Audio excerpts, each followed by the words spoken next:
Thank you so much once again for joining us today. Before we begin with the eBaithak, some basic ground rules to help us learn better in this eBaithak. A reminder to keep your microphone switched off during the discussion. We'll be sharing a link in chat, a Slido link, where you can not only share your own questions you might have for our speaker, but also upvote other questions you feel are important. What if advice in case of bandwidth issues, in case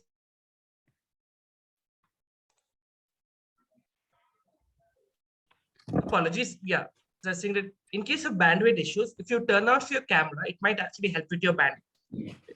Great. Without further ado, let me again welcome you to this eBaithak, which is being conducted by the Terracotta Environmentalism Vertical of Center for Civil Society. And our guest for today is Ms Neema Pathak Broome. She studied environmental science and has completed a postgraduate diploma in wildlife management. She is a member of Kalpavriksh, coordinating with Conservation and Livelihood program. She is part of the team monitoring implementation of conservation laws and policies, in particular the Wildlife Protection Act and Scheduled Areas and Other Traditional Forest Dwellers Recognition of Forest Rights Act of 2006. Her main areas of interest is conservation governance, particularly indigenous people and local communities, conserved areas, conserved territories and areas.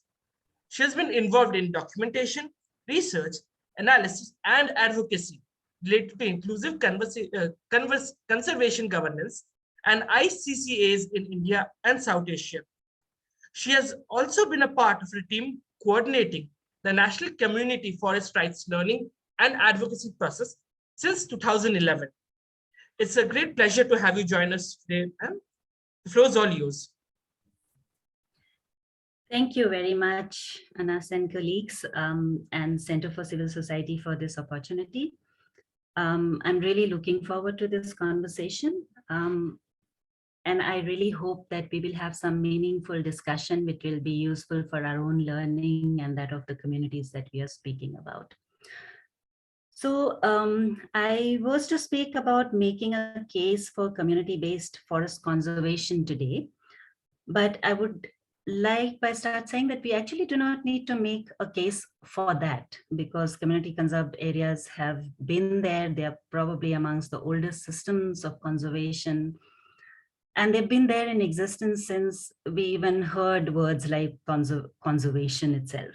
So what we definitely do need to make a case for is recognition of such sites, and which is what we will be focusing on today. So I would very quickly go over the need for us to be recognizing community-based forest conservation, but I would actually be talking in general about conservation practices, so for community-based conservation. We will also quickly look at what does it mean, and including with examples from the ground. And if we were to recognize, which we must, as we will see, what would be the most meaningful or best way of doing so? So why are we talking about community-based conservation today is, I would like to show you this slide, and I'm sure many of you are already familiar with this, a kind of global assessment that is being carried out of biodiversity status by an intergovernmental panel on biodiversity and ecosystem services. And their first report came in 2019, and it was alarming. And I think if COVID hadn't taken over that alarm, we should have been really worried. With this data, which says that more than 1 million species are currently threatened with extinction, more than ever before in human history. And it is threatening, not only is it threatening many species which have not even been discovered yet, and they are already disappearing, but it is also threatening the very basis of human existence. And it says that 33% of the land environment and 66% of the marine environment has been significantly altered by humans, which means that it is almost on the verge of being irreversible. We are almost threatening our own crop security because the species, the pollinating species, are disappearing at an alarming rate. And of course, the fish harvest is already unsustainable, has already been so since 2015 when it was first brought out. Hundreds and thousands of people are at the risk of floods and hurricanes, that loss of coastal habitats and other habitats that we keep hearing about almost on weekly basis. And this is the same in India. I mean, those were global figures, including figures from India, and we don't have very, very updated figures from India. So this is not the data to show that it's from reliable sources, but not necessarily updated as of today. But it still presents a very alarming figure for species disappearance in India. So we have unprecedented loss of species. We have lost quite a few which have gone extinct. But our loss of genetic diversity is even more alarming. And I'm sure many of you already would realize that a diversity of livestock that we used to see just till a couple of decades back, we don't anymore. The agriculture, I mean, there used to be more than 60,000 varieties of rice in India, and we see barely 5 or 6 types in the market today. And including at the ecosystem level, I mean, these are again not updated figures, but already till about a decade back, we had lost 50% of the forest in the previous 200 years. 70% of the water bodies are polluted and drained out. And I don't think we need really these figures to show us that, because we see it around us every day as we are probably taking a bus from one place to the other. So when we see these kind of figures, the question that comes to our mind is there a lack of conservation laws and policies in our country? And if we look at the laws and policies that are there in our country, we realize that not really, because 21% of our total landmass, which is almost 70 million hectares, is still under the control of the state agencies, Forest Department. And some of the strictest laws and policies are applicable on this land, which is Wildlife Protection Act, which is for the wildlife, Forest Conservation Act, which prevents the loss of forest, which should prevent the loss of forest, Biodiversity Act, which should prevent the loss of biodiversity. It's another matter which we'll probably talk about during the discussion, that all of these acts are currently under amendments, not for good, for sure. So if we look at the protected areas in our country, we have currently about 900, covering about 5% of our landmass, which includes tiger reserves, national parks, wildlife sanctuaries. And these have consistently increased since 1972, when the National Wildlife Protection Act came about for the first time. In addition to this, we also have what we call wildlife corridors in India, which are in between connecting spaces. Sometimes for elephants, sometimes for tigers, sometimes for other species. And very often their management and the kind of laws that are applicable on them is more or less the same as they are in the wildlife protected areas, which are national parks, tiger reserves, and wildlife sanctuaries. So there's another reality that also probably many of you are familiar with, that on these areas, this 5%, on the 20% area of the forest that we spoke about, more than 200 million forest-dependent communities reside and seek their livelihoods from. And 4 million of these are just inside the protected areas and in their immediate surrounding, and all of them are critically dependent on these resources for their everyday living. As we all know, that forest and protected areas till very recently and even now are largely under the control of the state agencies, and most laws and policies do not allow for recognition of rights of living or using these resources. Denial of rights have meant many things to local people. It has been pre-independence oppression as well as post-independence oppression for these people, many of whom have been living on their own territories as encroachers, because either their rights have not been recorded effectively or they are under-recorded. Sometimes they move from places, either populations expand or some projects come or urbanization happens, and they are made to move from those spaces and then live on another spaces as encroachers. And living as encroachers, as all of us would realize, I wouldn't want to be in that situation at all, because you live as non-citizens almost of the country with no recognized rights at all. The only time you're considered with any dignity is when politicians come to ask you for votes. Other than that, you have no rights. And very often the knowledge of these people, which is the basis of a lot of our pharmaceutical products, our cosmetic products, which is appropriated, benefits are taken from by many companies, but not shared with these communities, and they don't even have access to the resources where this knowledge has evolved or where it grows. There is an assumption in our country that tigers or wildlife, biodiversity just cannot coexist with local people. So with this assumption, there have not even been any sort of effort to explore possibilities of coexistence. When I say coexistence, I mean more meaningful coexistence which gives dignity to all who are existing in that landscape, and not like a top-down coexistence. So there have been tremendous cost of this kind of laws and policies related to forest and conservation in particular, to the extent that conservation and tiger conservation in particular has come to be almost synonymous with relocation of local communities. And we see, even as we speak, hundreds of communities being relocated from these protected areas. Sometimes, most often, violating even the legal procedures that have been laid out for facilitating such relocation, often with minimal or no compensation. And huge amount of money is actually spent in relocation of these communities rather than exploring possibilities of coexistence. And this is, of course, often done under severe human rights violations, as we would see in these pictures. Some of these conflicts we have tried to document in an environmental justice atlas, which is a collaborative effort by EJ Atlas and Kalpavriksh. Some of you may want to take a look at it. So while this is the level of conflicts around the conservation policies or forest areas, what is happening in areas outside of protected areas?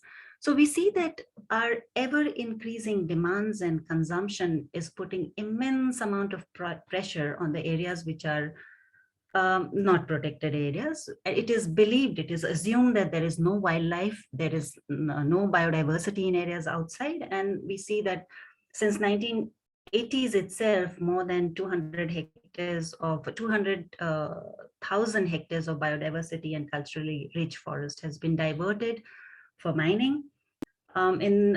Since this was the data from 2018, I think, and where 5 years before that, 86,000 hectares had already been diverted.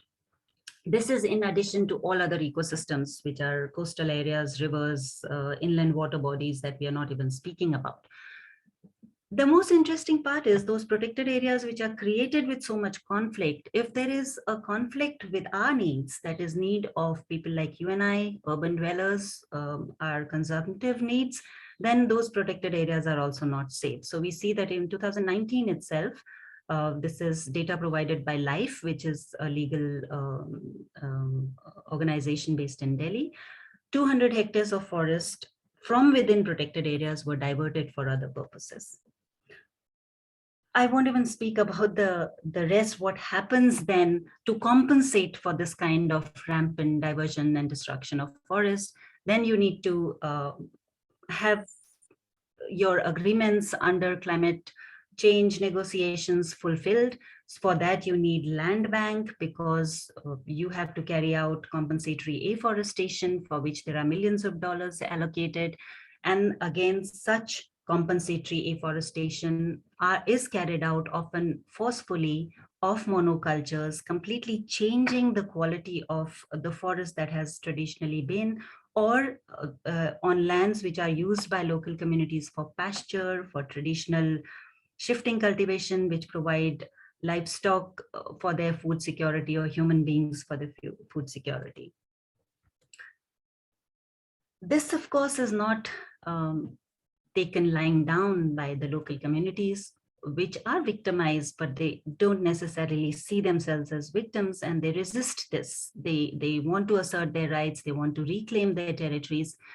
And often when that happens, when such resistance happens, we see that there are more guns, more guards, more militarization of forests. There are changes in the laws. For example, the Indian Forest Act, which was being amended just a couple of years ago, which asked for more guns, more power to the forest department, including sometimes shoot at sight order. There are news of torture, physical violence, so much so that we see protected areas or forest areas very often almost seen like war zone, and local people are almost seen like antisocial elements or terrorists. So this, in the face of increasingly emerging evidence, which has been there before, but there wasn't much research done on that. But increasingly there is evidence emerging even in academic circles, which says that there is a possibility in countries like India and other countries of the global south, or even global north, for humans and biodiversity and wildlife to coexist in various circumstances, and that there are communities even today which are following the kind of traditional relationship taboo systems which retains this coexistence, which doesn't necessarily mean that tiger and humans are in love with each other, but it means that they know each other's ways and they know how to coexist even with fear in the same landscape. So I would like to also quickly share with you this data which came out in 2012. This is Global Environment Outlook data, which says that globally the protected area coverage has gone up, like we saw in the case of India also, which was at 13% in 2012, but is currently at 14%. But despite the increase in coverage, the biodiversity has declined at all levels: population, species, ecosystem, genetic, all levels.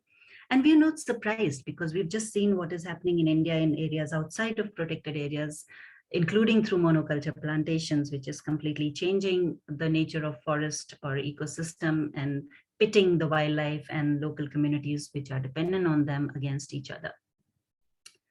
So this report also says that 51% of the sites identified critically important for some endangered species, and 49% of the important bird areas are still outside of protected areas.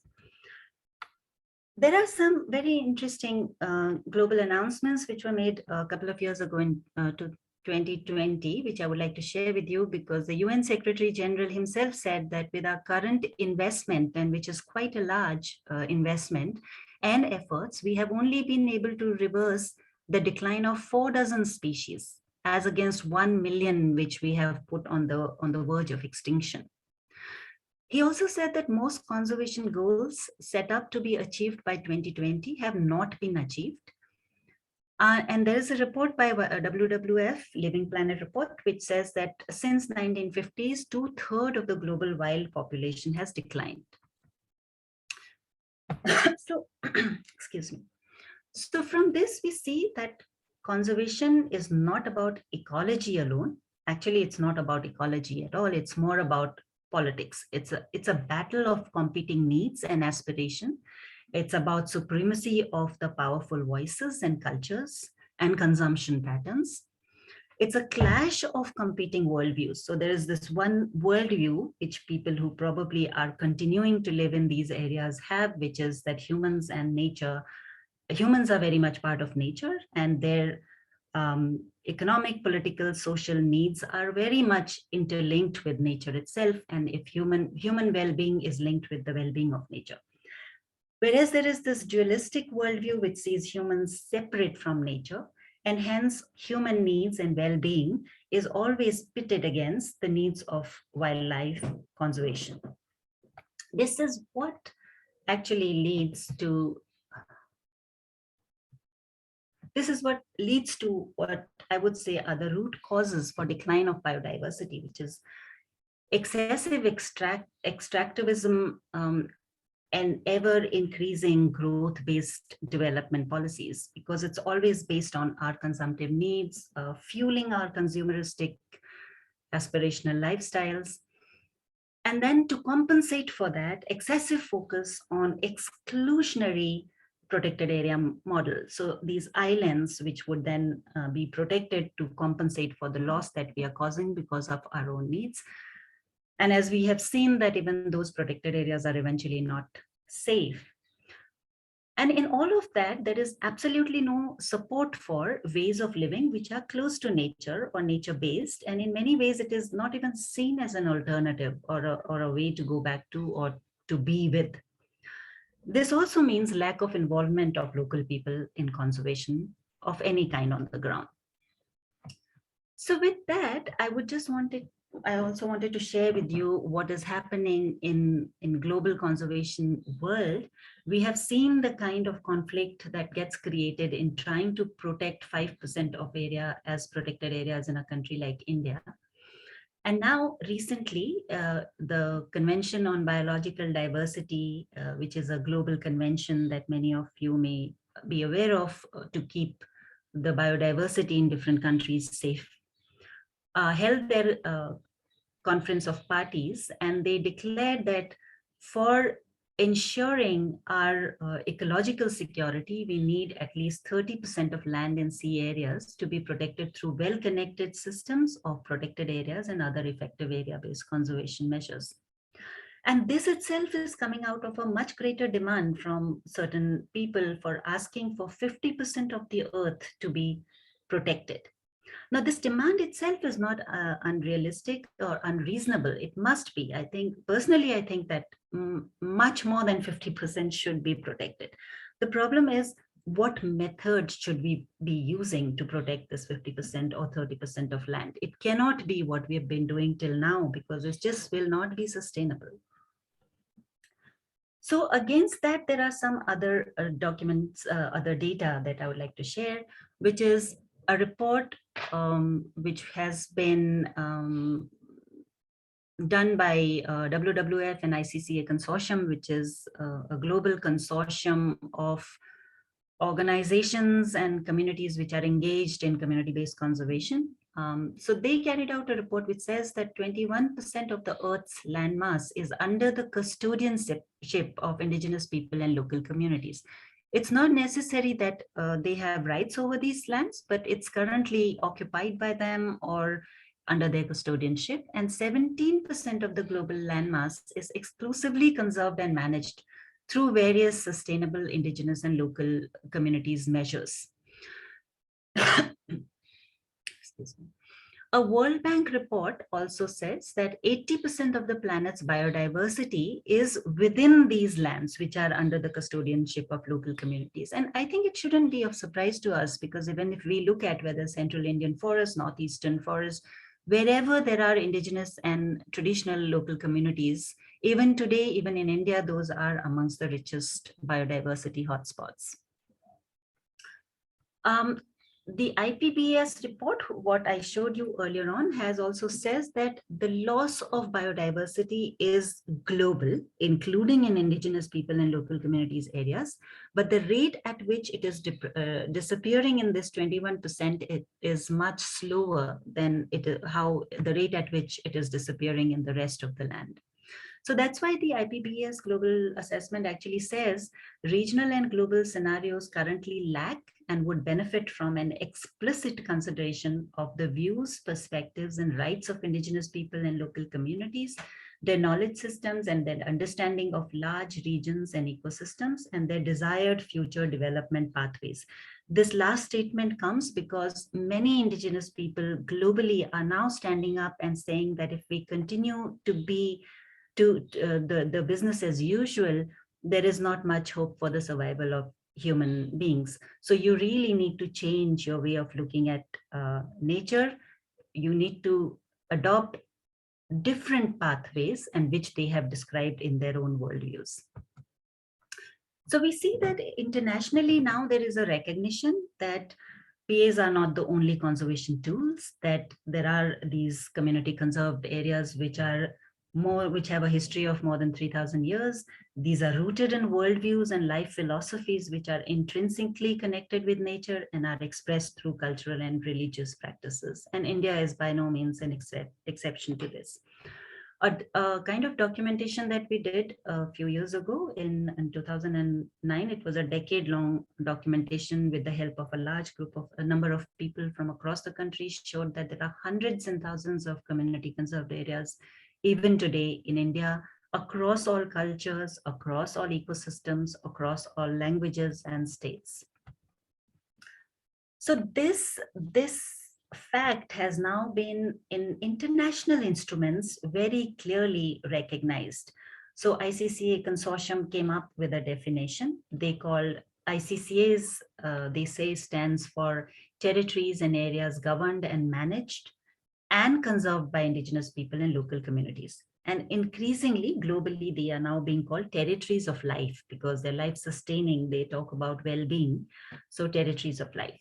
This similar definition has been adopted by IUCN, which is an international conservation body, which says ICCAs are natural and modified ecosystems containing significant biodiversity values, ecological benefits, and cultural values, voluntarily conserved by indigenous people and local communities, which could be pastoralist communities or settled communities, through their customary laws and other effective means. The same definition has also been, similar definition has been adopted by the Convention on Biological Diversity. So despite this international recognition, in India, this term is not recognized. We still don't have any legal recognition of ICCAs as some countries have now started doing. So just to quickly come back, so what do we mean by ICCA? What are these community conserved areas? So there are clear defining characteristics for it. So they say that a very deep, strong bond between the community and its territory, whether it's mountain, forest, fresh water, exists, that communities have a de facto capacity to take decisions and enforce rules in that territory. So why they say de facto is because many areas, as we all know, communities live, but they don't have rights over those lands. So this means that even if they don't have rights, but de facto they are able to implement rules, then that's a community conserved area. And the decisions and rules are positive for conserving nature, as well as for the livelihoods and well-being of the communities that reside there. So as I said earlier on, we are into understanding what community-based conservation, community-based forests means. So we see that in India, we have a huge, huge diversity and a very long history of conservation by communities. And we see across, as I was showing in the map earlier on, through cultural, traditional, spiritual associations, people have been conserving either specific species or large landscapes. These could be community forest initiatives in Orissa, which are hundreds and thousands of them, which people have been doing till few years ago, even without any legal rights, because these areas sustained their livelihoods, including efforts by women, because in some areas it was too unsafe for men to be participating in protection activities. And in some areas, it was a greater need felt by women to do so. So they were exclusively women-based forest conservation or protection bodies. Then we know of Van Panchayats and self-initiated community forest in Uttarakhand, including certain forests which were in the past common property forests, but they began to degrade, and then communities decided to dedicate them to a deity to protect it for a certain period of time. So it is said that 12 to 13% of the state in Uttarakhand is under such Van Panchayats at different levels of management and governance that we can talk about in the discussion period. And these Van Panchayats form very often very important corridors between the protected areas within Uttarakhand. This includes examples like Jardhar Gaon, which has not only protected their forest and they're very proud of wildlife returning to their forest, but also they have revived a diversity of agricultural crops and agricultural cropping patterns to deal with what is happening with climate change and loss of biodiversity. They've been doing it for decades already now. We have examples, more than 700 documented examples from states like Nagaland, which are otherwise known for their hunting traditions, and generally is believed that there is no wildlife in Nagaland. And in fact, as we speak, I have a colleague, a very young researcher, I should say, not a colleague, but a very young researcher who's based now in one of the villages in Nagaland, and with the help of camera traps, she, along with the local people, have documented rare wildlife in the community conserved areas in Nagaland, including some of the densest populations of clouded leopards and leopards in the highest altitudes. We have examples from Nagaland itself of about 70 square kilometers of traditional territory being protected for blitz tragopan by the community in Kunama village. Many more. Just to quickly, the documentation on community conserved areas is actually very, very scant. A very good effort has been carried out by Ms Swaminathan Institution. They've been doing it for last few years to document just the sacred groves in India, which are patches of forest which are protected by communities because of their religious sentiments associated with those forests. And they have listed, and this is like not really an exclusive, extensive documentation, more than 7,000 such sacred groves. And in addition to that, then exist undocumented efforts like the fish sanctuaries, where indigenous varieties of fish, which are otherwise more or less missing, are being protected by these communities, or this high altitude spirit forest in Uttarakhand, which is a very important source of water for the downstream villages, which is protected for the fear of spirits that reside there. If we just look at Rajasthan, a documentation being carried out by Kalpavriksh, an organization that is based there in other organizations, they document about 25,000 orans, which are sacred pasture lands in Rajasthan even today. And some of them, actually more than 1,000 of them, have area over 100,000 hectares. And some of the national parks, including Sariska, is actually a collection of traditional orans, 12 of them in case of Sariska.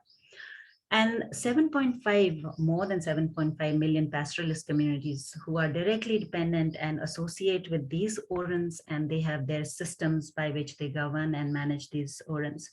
And as we would see later, as we speak, there are many of these orans which are home to some of the rarest wildlife, including the great Indian bustard, are currently threatened because of a number of development projects. So the purpose of seeing this glimpse, there are many, and I can't really show all of them, but the purpose was doing this was that, contrary to the belief that local communities are always careless users, indigenous people and local communities have been, and they continue to maintain and even enrich the local biodiversity, including agrobiodiversity in spaces that they occupy. And they live, for them, it's a lived reality. It's not a commodity to consume as tourists as it is for us. These forests or these wild spaces are lived philosophies, living realities for them. And they do so, it's not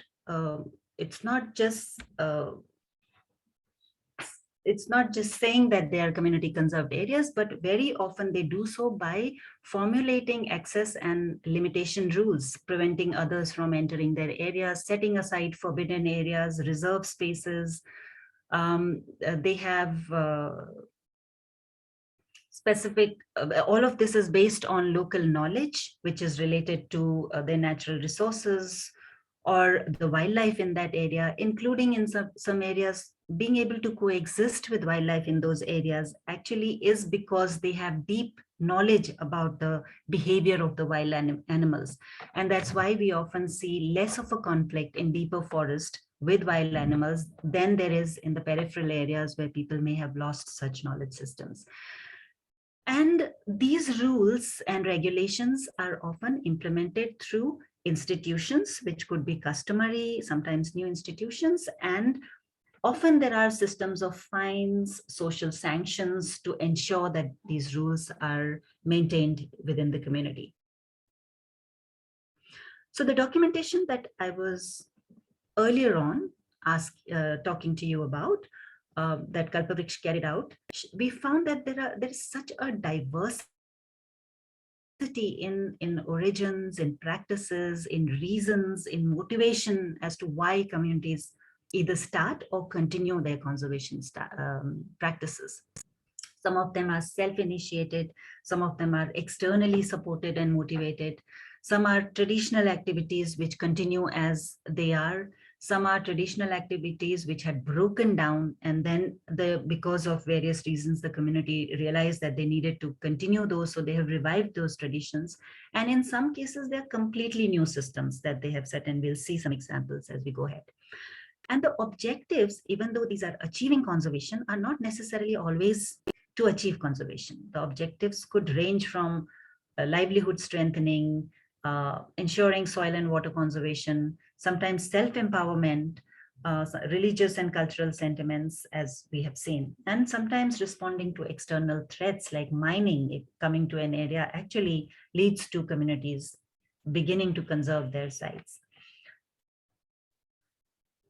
This is just to show that there is a diversity of these objectives and motivations. So now just quickly coming to what are the challenges that these ICCAs, community conserved areas, community-based initiatives, or forests, whatever you would like to call them, face. So amongst the foremost, as we've been speaking about, is the fact that there is unclear and unrecognized legal status for them. Like even the ORANs, for many of the ORANs, there is no knowledge about what is their legal status, under whose control are they. And local communities definitely don't have any kind of legal rights or recognition of their responsibility to manage or govern them. There is absolute lack of information about many of these sites. Even today in India, we don't know how many such initiatives exist, where do they exist. So if some project is coming or an urban area is expanding, we probably are just pushing over these community conserved sites and we don't even know. They face, because of this lack of recognition and lack of legal authority and responsibility, they face tremendous pressure from development project, as I was mentioning also in case of ORANs, from mines, dams, industrialization, urbanization. In fact, there are very interesting fish sanctuaries around the city of Pune, which almost not known to people in Pune and have been almost destroyed because of roads that have come through them. Pollution and mega alternative energy projects like windmills and solar power panels, these are amongst the greatest threats in these times, including monoculture plantations. These are all the later ones that I just mentioned are in fact solutions to so-called climate change right now. So all of this above also sort of changes the perspectives within the communities that live in these areas. So we see that there is this fueling of local aspirations, and it's very understandable because the rest of the world is going in one direction. One cannot expect people living in forests to go in a completely different direction. And these aspirations increase, but then there are no adequate livelihood options to match them. Then there are, of course, internal inequities which are inherent in Indian society in general. So they also exist within CCAs, and sometimes they do threaten the sustainability of such initiatives. But sometimes there are also efforts where communities have actually overcome such inequalities because they considered their conservation effort, their collectiveness more important.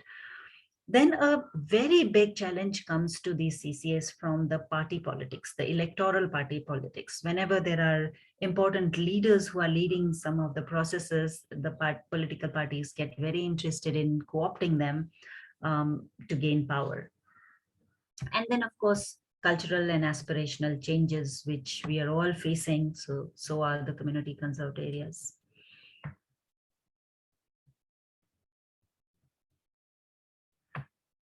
So in addition to that, if we were to say, okay, then they need support from government, very often support comes, but that support itself becomes a very big threat to community conserved areas. For example, if there are schemes like joint forest management or eco-development or any other government department comes with a scheme, they have a uniform prescription. It has a set way in which it would be implemented. Often such uniform prescription does not recognize the diversity that we find within the community conserved areas, and it stifles that. And when programs from outside come, they have greater control of the external agents like the forest department or whoever the government department will be. And invariably, it ends up sort of breaking the system that has been functioning well, because there is this tendency to tie up with politically powerful individuals within the community instead of interacting with the community as a whole. And as a consequence, because external agencies would always want to retain power and a collective community can become much stronger than them, this power struggle is always there. Often these projects that come in, they are bound by financial projects. So it just depends on, they have set targets to achieve, and community processes are slow. They have their own pace, and project time or financial constraints cannot deal with this mismatch of pace. And very often these external programs that come, which see the local people as beneficiaries, and often as individuals and not as communities, instead of empowering them as collectives or instead of recognizing the rights, there is a greater tendency to go there as this external benefactor. So then, if this is what threatens CCA, so what are the needs? What do CCAs needs? And this is not something which is a figment of my imagination.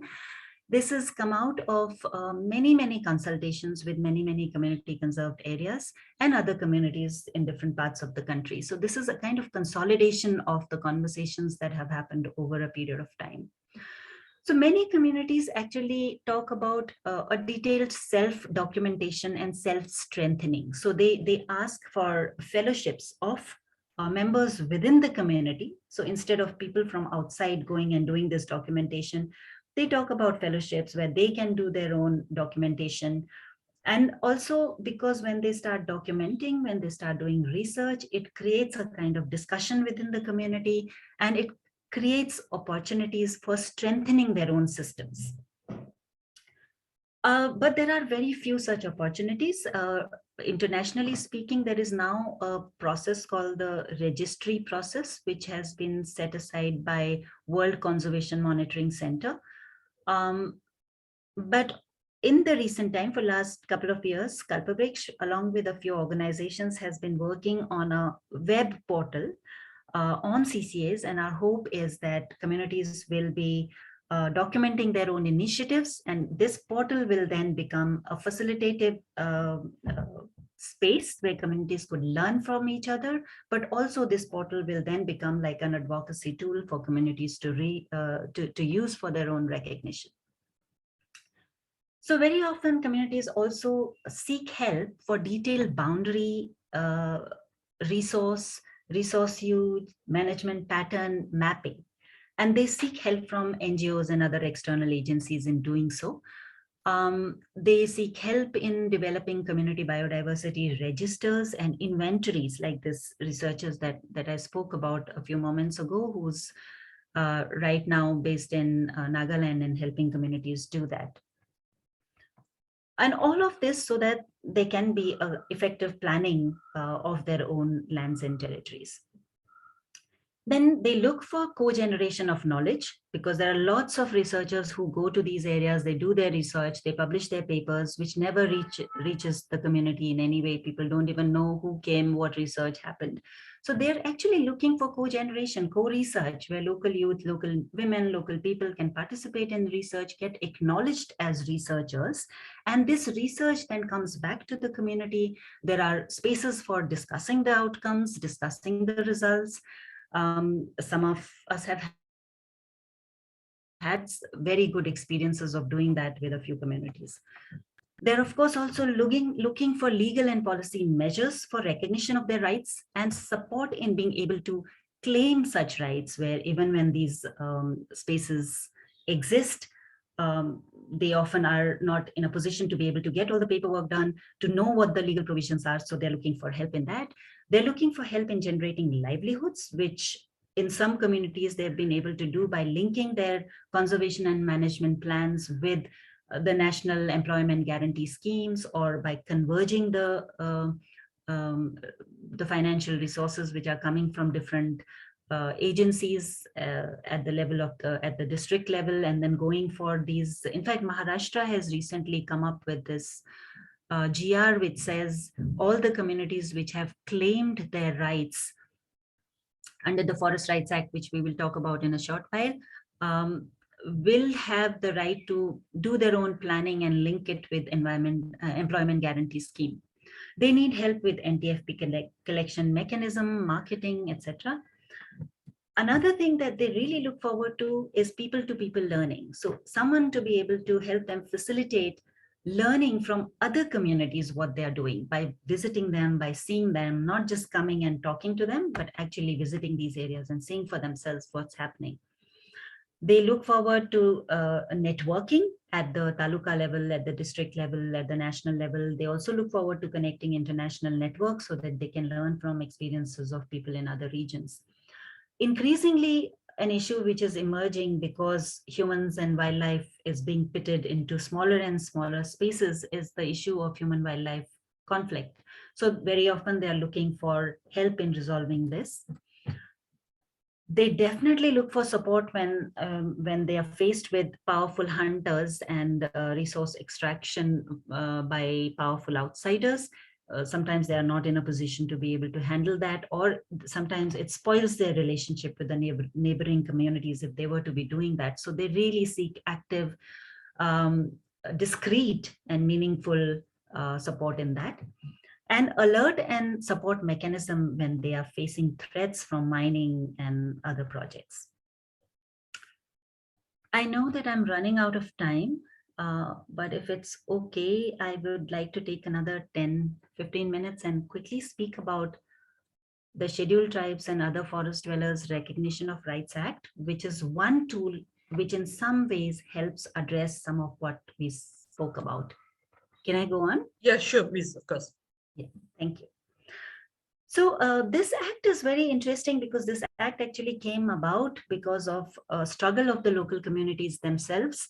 If this act was to be brought about by the government, they probably would never have done so. But for some fluke, this act came about, and it has some really empowering provisions, particularly for forest communities. One hopes that a similar act comes for other ecosystems, grasslands, marine ecosystems, coastal ecosystems as well. So it vests certain types of rights for the local people. It basically acknowledges that these rights already exist, but we as an independent country have never taken the trouble to record them. So the right provides, the law provides a mechanism of recording the rights. So what are the different kinds of rights? The right to access and protect biodiversity, intellectual property right and traditional knowledge, the right to protect their surrounding from external threats and forest diversion, because it says that prior permission needs to be sought from the Gram Sabhas whose rights exist on such forests where the diversion is happening. The right to manage, protect, and sustainably use community forest resource, which the Act defines as customary common forest land within the traditional or customary boundaries of the village or seasonal use of landscape in case of pastoralist communities, people who move from one area to the other. It also provides for, there are communities, particularly vulnerable tribal groups, which do not confine themselves to a specific village boundary. They have a territory, a large habitat. So the law recognizes that and provides for being able to claim that. And it has two very significant consequences. So there are certain provisions which provide the right to protect, regenerate, conserve, or manage community forest resource. And the rules, section 5 of the rules then provides for duty to protect wildlife, forest, and biodiversity, and catchment areas and water sources, and ecologically sensitive areas. So basically, the rules provide for, give this responsibility to the community, or let's say empowers the community with this responsibility, provides for the community to form a committee based on their customary systems, and then also come up with a management and conservation plan for or a strategy, which could be written or which could be spoken oral, which has to be then taken into account by Forest Department into their larger plan for the landscape. Interestingly, in this plan, it also provides, the rule also provides, clarifies the right to individually or collectively sell, process, value add, and transport within and outside forest area any forest produce that the rights holders are collecting collectively or as individuals for their livelihood purposes. So that's one set of rights, which is extremely empowering to be able to claim your traditional forest, to make a plan, to formulate a committee, to make a plan, link that plan to your livelihoods, and then also ensure that wildlife is being protected. Then the second set of rights is related to protecting your forest from external threats. So it says that no forest dweller can be evicted from land under occupation unless recognition and verification under the provision of Act is complete. So the kind of relocation that we were seeing earlier on is actually often happening in violation of this provision of the Act. The Act also says that it's the duty of the rights holders to protect their habitat from any destructive practice affecting cultural and natural heritage. So this has now been incorporated in the Forest Conservation Act, so which basically means that the very first right to decide whether an area should be diverted for a project, however nationally significant it may be, ideally, the first right to decide that should be with the Gram Sabha, which has rights over that forest. What happens on the ground is a completely different story. But as for the law, this is what the law provides. And only then you can go ahead and take it to the state government, to the central government for diversion purposes. So the potential of this act is humongous. It says that more than 50% of the forest can actually then come under community conservation or community jurisdiction. But of course, the implementation exceedingly slow because of its empowering provisions. Wherever it has been implemented, communities have used in many empowering ways. And one of the examples is Mendhalekha village, which has been protecting their forest for a couple of decades, more than a couple of decades. And it became one of the first villages to claim rights under the Forest Rights Act. They formulated their management plan, they drafted their strategies, and they managed to earn revenues in millions in the very first year of doing so. They invested that money back, the profits back into their own community by providing year-long employment to people, so there is no distress out migration, by developing seed banks, by developing their water sources, by putting in the resources back into forest management, which will also then provide livelihood to the people.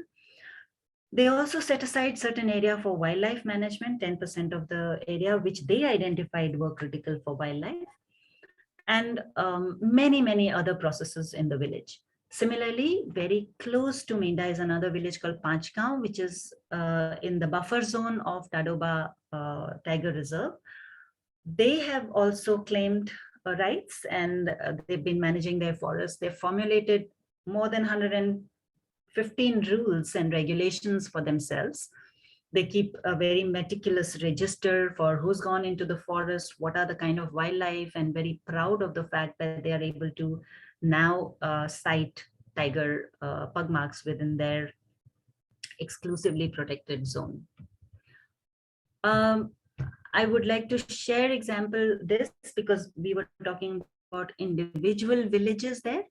Here is a village where we've had the good fortune to engage with, because my colleagues and I, we have been in touch with this Gram Sabha for a few years now, when they first claimed their rights in Kochi district, and we were trying to do a collective co-documentation with them as they moved along of their initiative, a report which will soon be published.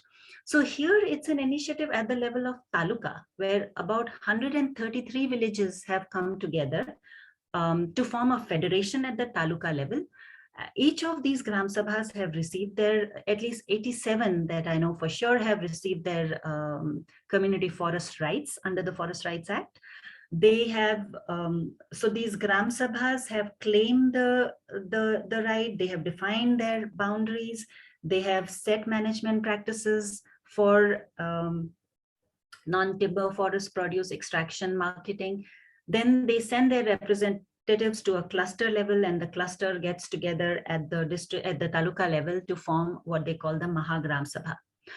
And 50% of the people, they are making an effort. It's not always successful, but they're making an effort that there is 50% of participation in all these different institutions, all the way from the Gram Sabha to the taluka level federation of women. There are some of the most amazing ways that they have worked out for their governance, where there is space for differently able-bodied people, there's space for different castes, different tribes, women within their federation's executive committee. The executive committee itself has empowered itself by studying the law, and they carry out these training programs. They facilitate this people-to-people learning between different Gram Sabhas that we were speaking about. They talk about women's empowerment. They ensure that their panchayats fulfill those mandates which are required for women's empowerment. So all of this they are doing with some support from external agencies, not completely on their own, but some support, but at a very sort of equal grounds as supporters, and not someone who's sitting on top of them and dictating what they should be doing. Consequently, they have also like 70% from the study that we carried out, 70% of the population of the taluka is now earning their livelihoods through through the harvest of bamboo, much better livelihood than they were earning when the resources were under the control of the forest department. They have all very set systems of no forest fires and bamboo management, bamboo plantations, and also they take forest restoration activities, which are also part of their management practices. This area is also threatened by mines, and they are resisting. In fact, they were trying to do a study amongst themselves to show to the government that the standing forests are more valuable, even financially, over a period of time than a short mining phase that will destroy the forest and destroy the culture of the people. There are many more such examples, but I will not go over them. Where communities have claimed rights now, they have empowered themselves to look after their resources, to even deal with the markets and deal with powerful external threats. So in some areas, they're also trying to use the act, the provision that Gram Sabha's consent must be taken before the forest is diverted. They're trying to use that to prevent their forest from being diverted for mining, whether it is in Niyamgiri in Odisha or Kochi that I just spoke about, or other forest in Gadchiroli district and other areas. So I would like to conclude this, since it's already an hour since I've been talking, just in quick conclusion, that because of years of suppression, local systems of knowledge, cultures, self-governance and healing have sometimes weakened. So very often conserving communities and their CCAs do need external inputs and support. But what they need the most are three important things. And I think these three things all of us need, even in our individual capacities or as organizations or as collectives.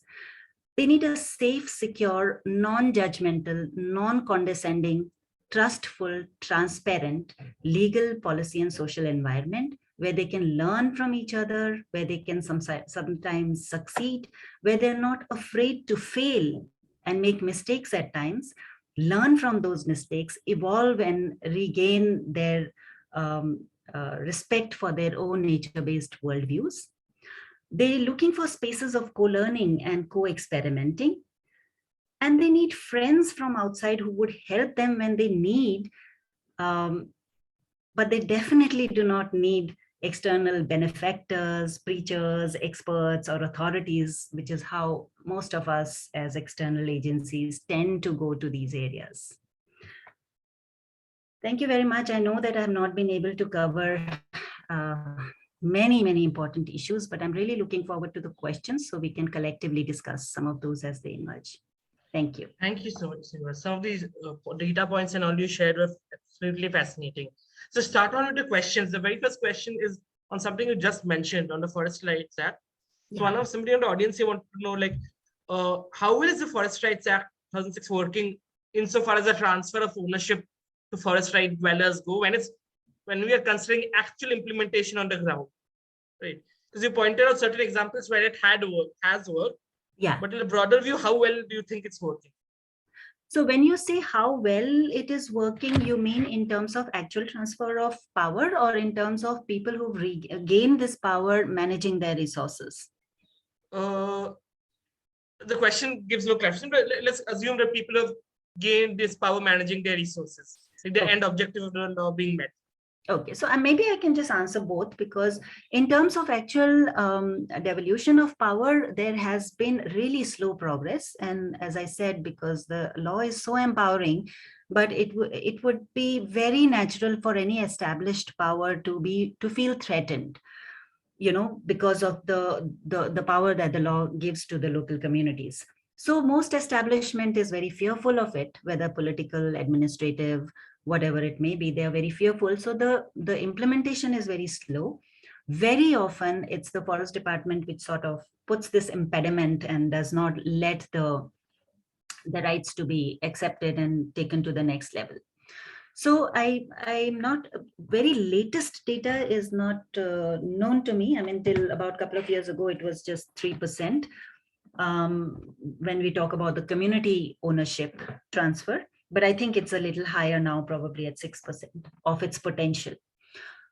In terms of actual management on the ground, I think one thing that we have to understand, as I was showing in my concluding slide, just devolving power is sometimes not enough. And I think we know that even for ourselves. Someone may put a lot of, give me lots of rights to handle a huge company, maybe give responsibility as well, but I need to have the capacity to be able to do so.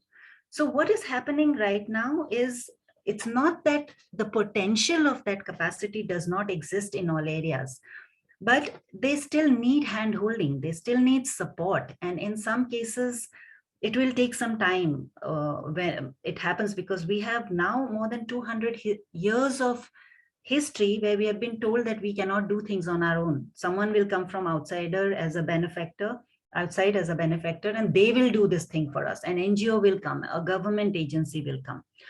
So some examples that I was showing earlier on, where there are some empowered communities which are now saying, why don't you just help us, empower our youth, give us some fellowships, we will document our own processes, we will do our self-strengthening debates, discussions. And of course, in some of these cases, things may not go as you and I may desire, but in most cases, because just the sheer benefit is so high of taking control of your resources, of having the security around you, that most cases the communities are most willing to take charge and manage their resources, particularly where they get meaningful support from outside. Thank you so much. And something you've just mentioned allows me to segue into the next question, which is that there seems to be a clear mismatch of incentives between the wildlife department, which is supposed to conserve the forests, and the actual indigenous people who stay there as such, right? Yeah. So from a policy point of view, how are we supposed to balance it out? So from policy point of view, I think there was a slide which did not incorporate here, If we look at the reality on the ground, we have a huge diversity. We have numerous existing CCAs. We have numerous areas which are disrupted CCAs, where those capacities do not exist anymore, or those institutions have terribly weakened, where traditional practices have begun to be misunderstood, like we have misunderstood our religious ritualistic practices. They become rituals rather than forging the connection with nature in many cases. So what we would require is an environment, as I said, of trust between those who are making these policies. Policies themselves need to be more consultative. They should be, after talking to people on the ground who are living in these areas, take into account, and with empowerment, with recognition of rights and recognition of responsibilities, sharing the knowledge, creating these spaces where we can actually do research with them, have discussions with local communities, or even in our urban communities around our own areas, and then come up with institutions which will be most workable in that situation. Because in some situations, as I was mentioning, it has happened where local communities are not able to deal with the people who are coming and hunting in their forests. But at the same time, they don't want to go out there and be called out, because be the targets of people. So they need support from outside. How do we support? This is something we have to discuss, but that's not how often the local forest department does it. Their relationship is more of distrust. So first we'll have to create that trust amongst ourselves as a community, and then move ahead. I hope I've answered that. Yes. This is again segment to another question. I'll try to merge two different questions that I have together. Can you hold on for a minute? My battery sure. is running out. I need to get my cord and connect it. Yeah. Sure.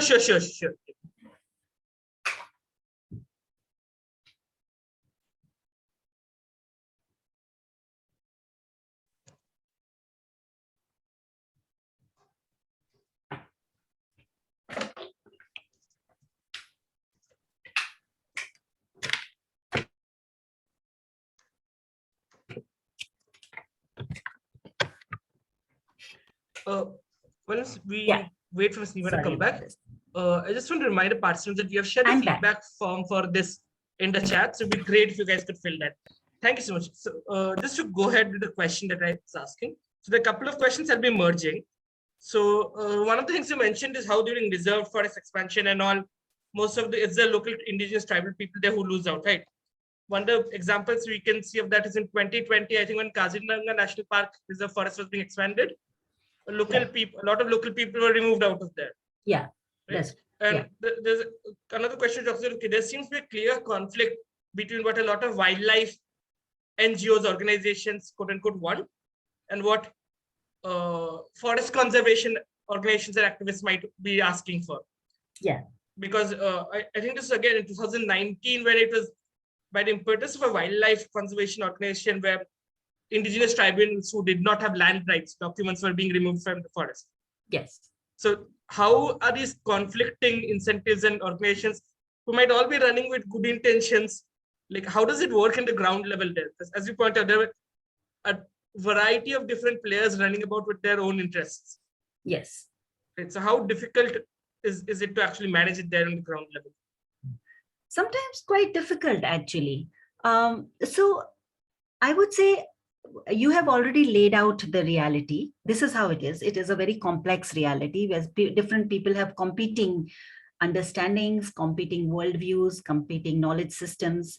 And some knowledge systems are considered like scientifically based and more superior over traditional knowledge systems or ways of doing things that we have already seen. What I find very refreshing and what I find very hopeful is that there is a whole generation of scientists which are now coming up, including conservation organizations and young people who are working closely, as I said, on those co-research projects, or even if they're not doing co-generation of knowledge, they are very closely associating with the local people in their research. there is greater ethics in doing research. You don't anymore just go and take somebody's knowledge, write your own paper in your own name, but people feel a little more morally compelled to recognize that this is knowledge which is coming from a whole generation or thousands of generations of being somewhere. So I have great hope in these researchers who are coming up, these conservation young people who are coming up, who see things in a more nuanced manner, who speak about greater involvement of people, who see this reality. See, the fact is, I started with my conversation saying that there is no two-way anymore. If we want to have ecological security, there is no way that urban and local communities are not involved in conservation. It cannot be that we live in silos anymore. It cannot be. It is not the way ahead for, and it is amply proven. So these young people are quite aware of that. And now this research is being done, like I gave you an example of Nagaland, where they're countering the arguments of another very strong conservation lobby, which is more set in its ideas and attitudes towards local people, which I would say still quite colonial in their way of looking at people. There is a lot of you and I, like seeing us different from them, that kind of attitude. And also many large conservation organizations which have been working in a certain way for all these years, their probably financial sustainability depends on glorifying certain species. They get funding in the name of those species. So it probably is difficult for them to be able to get more nuanced.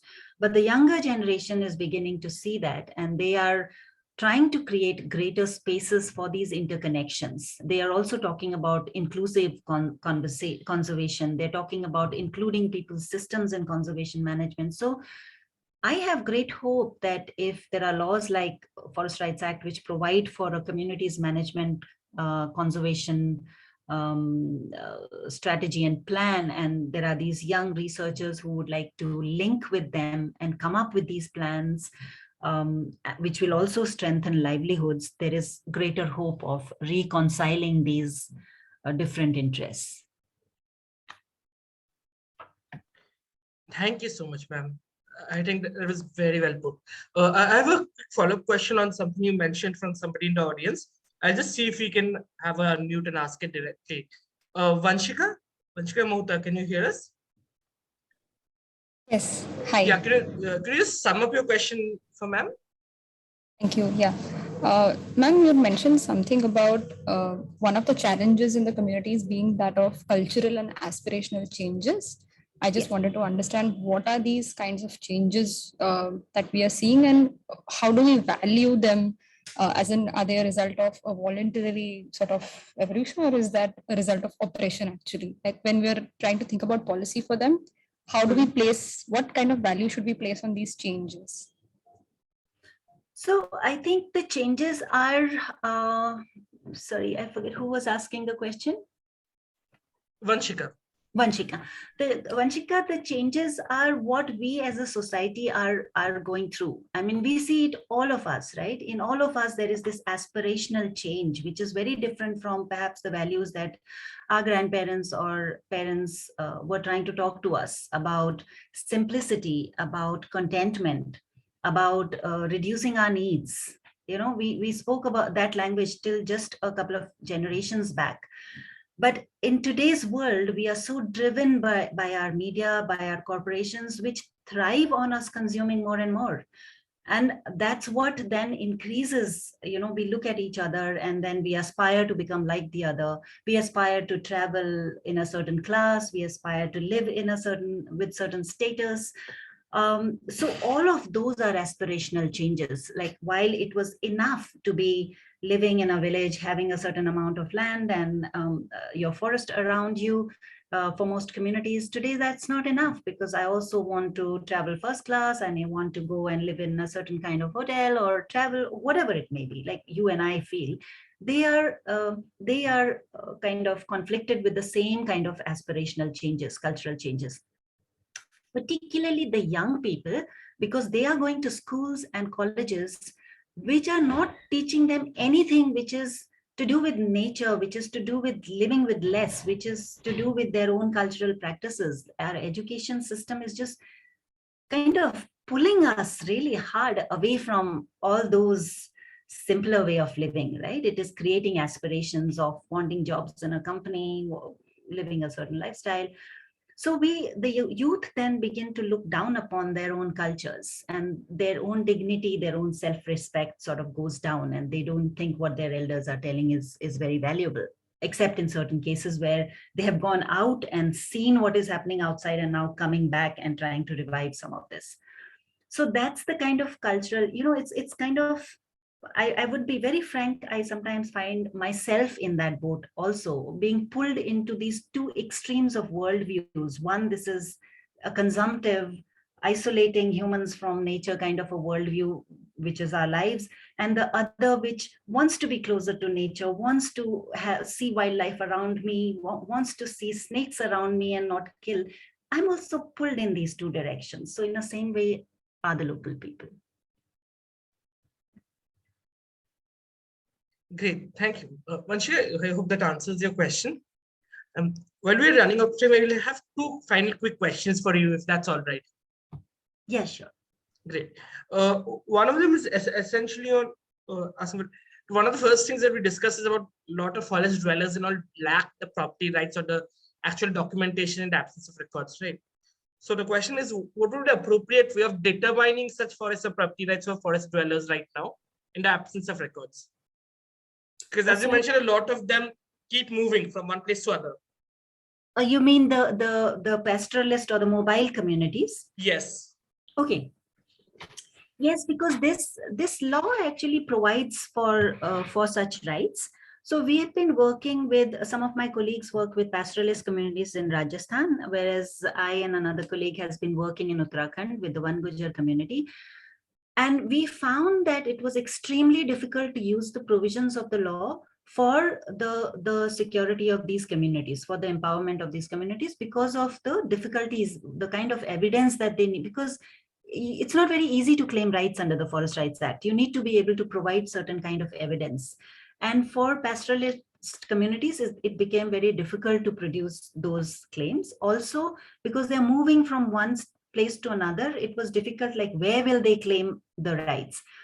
So, but in the recent times, it's the first example in the I think second, where the Gujar, the One Gujar community in Uttarakhand and another pastoralist community in Himachal Pradesh have recently got their rights over one part of their traditional territory, where they go as their summer ground. When it is, as their winter ground. So they travel to that area, but that area is otherwise wild. So they managed to establish their rights over that. They managed to find the evidences for it. But it's a difficult process. Thanks. The last question is a bit different from what we have been discussing, because you had mentioned compensatory afforestation and all. So the question asks is there something civil society can actually do when it comes to make compensatory afforestation work properly? Yes, so actually NGOs have also been arguing for it. So since there is already this fund available, compensatory afforestation fund, so there was a very strong demand when this act was being discussed in the parliament, and many of us actually worked through the parliament, the people's representatives there also sent us submissions to ask for the Gram Sabhas who have the rights over those forests to be given this fund. Because if such fund comes to the Gram Sabhas directly, and they are given an option to carry out the restoration activities, plantation activities of the kind that we were seeing in the slides earlier on, it would be more locally empowering, as well as the species would be more locally appropriate, probably be a more effective way of doing things. And then Gram Sabhas could use it in any way that they thought appropriate for restoration of ecology in their area. So that's been one of the demands. So I think the same could be demanded more and more. Great. Thank you so much, ma'am. And that today brings us to the end of the time and the end of the session. Thank you so much for taking out time from your general busy schedule and spending it with us today. Most welcome. I'm very happy to be here. I hope this was a meaningful discussion for most people who attended, and I would be very happy to get any feedback or any questions that you may have, maybe I can send a couple of links to the things that I was saying that people can also read on further. Yeah, that would be great. Now, some of the research that you were quoting and citing, if you could share it, I think we could share it with our audience here. It would be very valuable for them. Sure, I'll try to do Yeah, that. Ms. Neema, I'd like to apologize. I've been a little unwell, but the conversation was extremely fascinating, and we'd like to collaborate more and more, considering CCS now wishes to work, in these spaces, especially our Keepers of Forest project is somewhere we would sort of align on the things we want to achieve. So hopefully Sure.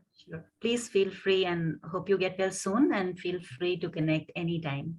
Thank you so much. We have shared a Thank you so feedback much. form as well in the chat box for everyone, if you could fill that. Thank you for that. Thank you so much for joining us today. If you fill the feedback form, please feel free to drop out. Okay, thank you very much. Thank you, ma'am. Thank you. Bye-bye.